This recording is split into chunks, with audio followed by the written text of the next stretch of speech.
1.500 lowongan, 50 coach berlatar praktisi. Pak Shuichi Fujino, tadi di awal Pak Sam ada menyinggung sekilas tentang rencana membantu masyarakat untuk lebih segmentif. Ya, itu berarti bukan hanya aspek kesehatannya, tapi juga aspek ekonominya. Bolehkah Pak Shuichi Fujino menjelaskan ke arah mana iHope ini? Oke, jadi tujuan dibangun perusahaan iHope ini adalah untuk membantu SDM-SDM kita yang memiliki kekurangan pendidikan ya. Jadi disinilah iHope berusaha untuk membekali mereka. Nah, kami sering merekomendasikan para SDM ini untuk mendapatkan pekerjaan. Namun mereka tidak dapat bertahan lama di karir. Nah, dan itu terjadi berulang-ulang. Nah, hal ini disebabkan karena mereka kurang memiliki keterampilan, kurang memiliki kemampuan. Jadi disinilah perusahaan iHope akan membantu mereka. Nah, gunanya adalah supaya saat kita membantu mereka mendapatkan pekerjaan, mereka dapat terampil di tempat mereka bekerja. Pertanyaan yang berikutnya adalah memberi pembekalan supaya yang dibantu itu tidak keluar dari lingkaran karir ya, luhur sekali. Nah, apakah Bapak optimis dengan pembekalan ini dan sebenarnya bagaimana wujud dari pembekalan itu? Boleh dijelaskan Pak Shuichi? Ya, sangat optimis. Contohnya misalnya untuk profesi asisten rumah tangga, kita sebutnya di sini adalah housekeeper. Nah, kita mau membuat mereka menjadi housekeeper yang profesional. Profesional dalam arti seperti mencuci piring, profesional dalam membersihkan rumah dan sebagainya. Demikian juga seperti profesi babysitter. Mereka terampil dalam misalnya menyusui bayi, bagaimana cara merawat bayi, memandikan bayi dan sebagainya. Jadi setiap profesi itu mereka lakukan secara profesional. Secara profesional. Ya.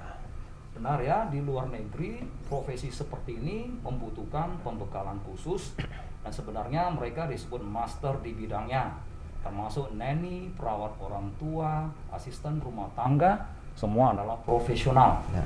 Berikutnya di dalam pembekalan itu mengapa tadi ada yang disebut sebagai pembekalan life support oleh para dokter? Apakah itu perlu, Pak Shuichi? Oke. Kalau untuk life support itu menurut saya sangat penting ya. Karena kita bermain dengan waktu. Misalnya ada majikannya nih tiba-tiba mungkin sesak nafas ataupun tertelan sesuatu yang nyangkut di kerongkongan. Bagaimana cara SDM kita itu memberikan pertolongan pertama sambilan menunggu medis datang gitu loh. Itu sangat membantu. Ya. Berarti yang membekali ini adalah Dokter Lisma ya. Dokter Lisma, bagaimana korelasi dan bobotnya? Apakah bisa diberikan dalam waktu singkat? Dokter lihat ini bagaimana? Jadi secara umum mungkin hal ini tidak dibekalin ya pada setiap tenaga kerja di setiap yayasan atau PT yang outsourcing untuk tenaga kerja ini. Tapi di iHope ini sendiri kita berusaha itu SDM kita yang kita bisa keluarkan itu adalah SDM yang memang sudah dibekali dengan beberapa pendidikan dari model-model yang kita susun. Jadi artinya yang paling penting itu untuk setiap tenaga kerja kita itu sudah dibekali dengan pengetahuan bantuan hidup dasar. Artinya mengenai kejadian yang butuh emergensi, penanganan yang cepat seperti serangan jantung, tersedak, apakah jatuh ke kolam renang, apakah henti napas dan sebagainya itu para tenaga kerja kita ini udah siap membacking. Sudah siap. Karena hitungan menit itu adalah suatu momen yang sangat penting untuk menyelamatkan nyawa para majikannya, para klien kita. Jadi disitulah fungsi tenaga kerja kita yang sudah dibekali dengan basic untuk mengasuh bayi, pada pola sanitasi maupun higienitas dalam bidang pekerjaan mereka sendiri, mereka sudah mengerti. Dari segi itu sudah sangat terbantu untuk majikannya, bahwasannya SDM kita ini memang adalah SDM yang sangat berkualitas dan profesional. Baik Pak Shuichi, ada satu konotasi negatif pada istilah PRT. Nah, di iHope ini PRT itu apa sebutannya, Pak? Oke. Kalau di iHope itu mungkin kami memiliki satu kepanjangan ya. PRT itu adalah kami menyebutnya sebagai profesional rumah tangga. Profesional rumah Iya. tangga. Luar biasa. Oh, profesional rumah tangga. Mengapa disebut profesional rumah tangga? Padahal selama ini mereka disebut pembantu rumah tangga. Nah, itu benar sekali. Jadi, selama ini banyak profesi asisten rumah tangga, mereka menyebutnya sebagai mungkin bibi, menyebutnya Ya. babu, Babu, ya. menyebutnya pembantu. Ya, Nah, itu menurut saya kurang apa ya? kurang elok ya. Kurang elok lah. Ya. Nah, jadi kenapa bisa sampai terjadi hal begitu? Mungkin Ya. karena mereka memiliki keterbatasan pendidikan, Pendidikan, keterbatasan ya. keterampilan mengakibatkan Ya. mereka mau tidak mau itu ya memilih pekerjaan yang boleh dibilang lebih rendah ya di pandangan orang gitu Ya. loh. Nah, jadi tugas daripada iHope saat ini adalah ingin mensamakan semua profesi.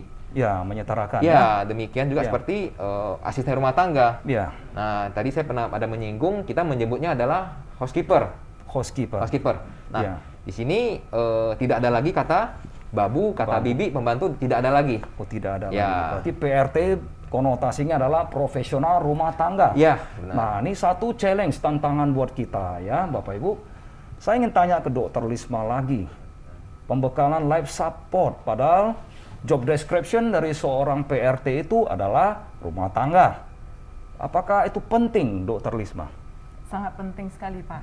Jadi karena PRT ya, profesional rumah tangga ini adalah orang yang paling banyak waktunya dan paling sering berada di sisi Orang rumahnya, keluarga. keluarga atau Ya. di sisi kita bilang mungkin pesakit ya, pesakit Ya. jompo ataukah pesakit manapun. Jadi inilah dibutuhkan kehadiran mereka itu untuk menopang keseharian pasien ataupun keseharian bos mereka gitu. Betul. Jadi begitu terjadi hal-hal emergensi dan sebagainya, para PRT ini sudah tidak bingung lagi. Tidak bingung Malah lagi, ya. mungkin lebih sigap dibandingkan sigap. anggota keluarga lain yang lebih intens untuk bersosialisasi ya. Iya. Jadi PRT kita ini sudah memang siap tempur. Makanya Oh. saya bilang itu selain kita mungkin menjaga kepentingan klien, kita juga di belakang itu kita membacking para PRT kita ini Iya. dalam arti oke, para klien menginginkan profesional, menginginkan kompetensi PRT ini yang sebaik mungkin. Apa sih yang bisa diberikan oleh si bos atau si majikan ini terhadap PRT ini sendiri? Dalam arti mereka juga harus punya suatu kewajiban untuk menjaga dan melindungi Iya. para pekerja kita. Para pekerja kita. Baik, tadi kita melihat di dalam pariwara itu ada disebutkan beasiswa. Ya. Kenapa diberikan beasiswa? Padahal hanya memberi bantuan kepada masyarakat yang butuh karir. Pak Suici, coba Oke. jelaskan. Jadi beasiswa yang daripada iHope kami memberikan untuk para SDM yang benar-benar membutuhkan, benar-benar komitmen ingin mengubah gaya hidup mereka, mengubah daripada keterampilan mereka. Keterampilan mereka. Nah, ya. jadi kalau misalnya kami hanya membantu para orang-orang mungkin yang membutuhkan bantuan, itu membantu itu mungkin tidak akan habis ya, Tidak itu akan habis-habisnya. berlanjut. Ya. Nah, makanya kami tadi mencoba untuk memperbaiki ataupun membantu sampai ke akar-akarnya. Di satu sisi itu Ya. adalah ke ekonomi. Ke ekonomi. Nah, jadi makanya kami memberikan beasiswa. Beasiswa itu adalah di dalamnya itu ada meliputi pemberian keterampilan, Ya. pemberian akomodasi, makan yang layak, dan pelatihan. Yang dibekali itu di profesi apa saja, Oke, Pak Suici? yang kami bekali itu ada beberapa profesi. Profesi yang pertama itu adalah babysitter, menjaga untuk bayi ya dari 0 Ya. bulan sampai 24. Ya. Kemudian ada kita sebutannya neni untuk Neni. menjaga anak-anak dari 2 tahun sampai 5 tahun. Ya. Ada juga yang untuk sebutannya care worker Care worker. untuk menjaga orang tua, lansia atau jompo. Ya. Nah, kemudian ada satu lagi namanya adalah midwife. Midwife itu adalah bahasa sebutannya di sini goi'la ya, untuk menjaga ibu yang baru melahirkan semasa nifas. Iya. Nah, yang terakhir itu adalah kita sebutannya adalah housekeeper. Housekeeper. Nah, ataupun asisten rumah tangga. Ya. Ya, wah sangat segmentik sekali ya Pak Suici ya. Kemudian tadi dijelaskan ada 50 coach berlatar praktisi.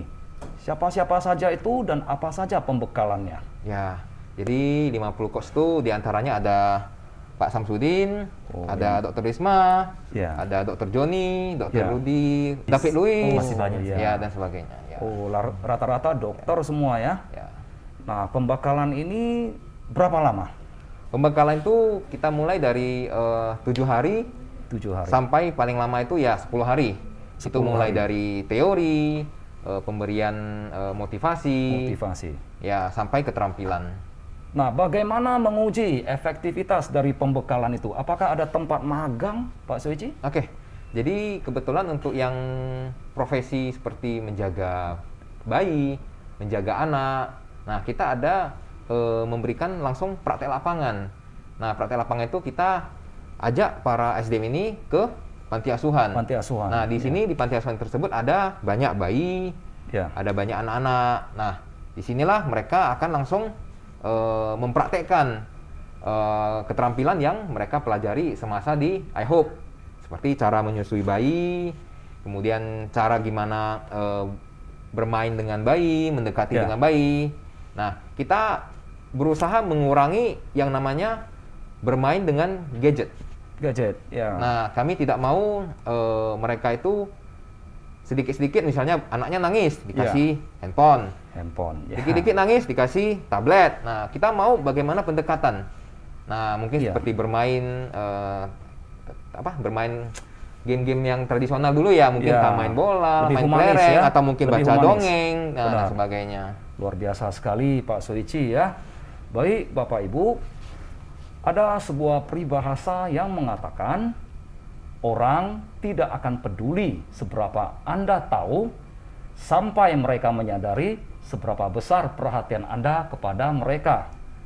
Dari roadshow iHope ya, selama ini menolong penggalangan darah, menolong fakir miskin, dan juga mereka menemukan bahwasannya ada beberapa kasus itu bukan di masalah kesehatan, tapi juga di masalah ekonomi.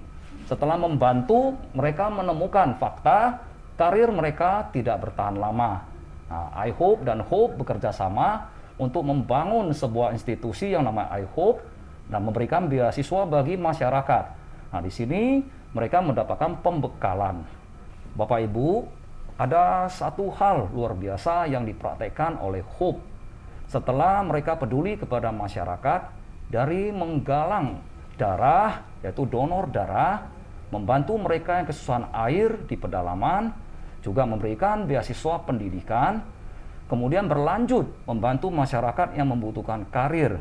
Tetapi di lapangan mereka menemukan satu fakta, karir dari anak-anak ini tidak bertahan lama.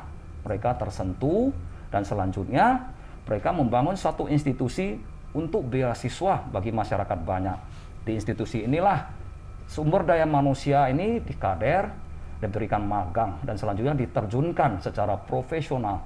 Baik Bapak Ibu, setelah panjang lebar kita membahas tentang perjalanan dari Hope dan iHope, mari kita dengarkan closing statement yang diawali dari Dr. Lisma. Silakan Bu Dokter. Ya, jadi kita di Hope dan di iHope ini sangat berharap partisipasi semua masyarakat. Bahwasannya kita dalam iHope ada menyediakan membuka beasiswa yang sudah sangat bagus sekali dengan kurikulum di dalamnya untuk mengajarkan kepada kader-kader kita yang masih muda ini maupun yang memang serius untuk mendapatkan karir pekerjaan yang baik dalam hal pelatihan yang tidak bisa, mungkin sangat jarang itu didapatkan di tempat lain, karena mereka tidak bisa serta-merta mengetahui tentang step-step yang perlu dilakukan pada waktu terjadi insiden dalam lingkungan kerja mereka. Jadi dengan dibekalin dengan pengetahuan basic life support dan pengetahuan lainnya, mungkin mereka lebih bisa betah, lebih bisa karirnya bisa lebih bagus, dan mungkin kesehatan dan kualitas hidup masyarakat bisa lebih baik ke depannya. Terima kasih Bu Dokter. Selanjutnya Pak Samsudin. Oke. Terima kasih Pak Rudi ya. Ya. Jadi kalau dari Yayasan Hope sendiri, ya kita berharap mendapat dukungan dari masyarakat bagaimana mensukseskan, mendukung, sama-sama bekerja untuk menolong lebih banyak orang. Kita juga membutuhkan banyak relawan ya, termasuk relawan medis atau relawan biasa yang bisa turun ke lapangan. Ya, kita memiliki beberapa program yang berkaitan langsung dengan menolong masyarakat. Contohnya misalnya perihal masalah darah. Nah, ini termasuk kita mengharapkan lebih banyak orang yang tertarik untuk mendonorkan darah ya, dan membuat acara donor darah. Kita siap dukung. Nah, kalau dari sisi iHope, untuk iHope, PT Internasional Harapan Oasis Peduli ya, ini benar-benar sebuah hal yang sangat, menurut saya sangat luar biasa. Dan bisa menjadi solusi dari apa yang kami temukan di lapangan selama hampir 10 tahun ini. Masalah ekonomi, masalah pendidikan, itu menjadi sebuah jawaban. Yang bisa saya sampaikan adalah, semoga semuanya bisa menggunakan kesempatan ini yang sebaik-baiknya. Kalau saya sendiri ada sebuah kalimat ya, di mana keberuntungan itu adalah kesempatan yang siap kita ambil. Nah, kesempatan ini udah ada. Apakah kita siap untuk mengambilnya? Di iHope seharusnya bisa. Luar biasa. Terima kasih. Baik, berikutnya Pak Soichi Fujino, silakan Pak. Oke. Jadi yang mau saya ceritakan ini udah diceritakan sama Dr. Risma sama Pak Samsudin. Oke. Yang akan saya tambahkan sedikit hanya adalah kesempatan itu tidak selalu ada.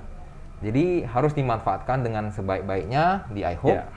Di iHope ini setiap orang yang mungkin memiliki keterbatasan pendidikan, yang memiliki keterbatasan keterampilan, mereka dapat mengasahnya di iHope. Nah, seperti profesi untuk babysitter sampai dengan profesi housekeeper, asisten rumah tangga. Semua profesi ini akan kami didik, kami latih sampai menjadi PRT, profesional rumah tangga. Nah, kami berharap dapat membantu banyak-banyak orang ya yang membutuhkan pendidikan begitu.